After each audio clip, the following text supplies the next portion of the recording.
It's certainly not over for a lot of the people who had been advocating to avoid the cuts, including teachers and parents. And we are learning more about the efforts to figure out a way to get the district what it needs to be able to prevent those cuts. And I move for its adoption.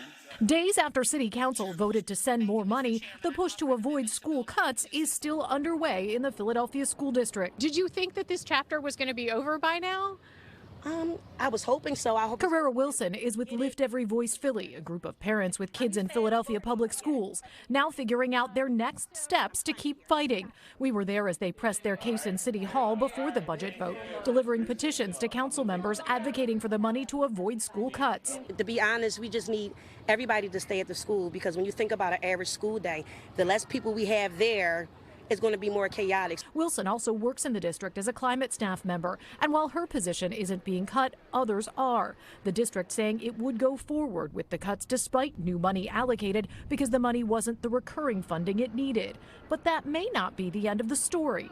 So as mayor of the city of Philadelphia, Lauren, I'm focused right now. My administration is focused on right now working with council and every stakeholder who has a nickel and a quarter to ensure that we get the predictable and recurring revenue that we need. The mayor's initial plan for a rideshare tax didn't fly with City Council, but she told me this week she's still working to get recurring funding. The mayor is actively in the process of working with my administration and our stakeholders to find $50.4 million in new recurring predictable revenue for the school district of Philadelphia. That's my #1 priority. Do you think that you can do that in a way that makes it so the school district will prevent those cuts? Oh, listen, we are in the process right now, and again, we're working with the district.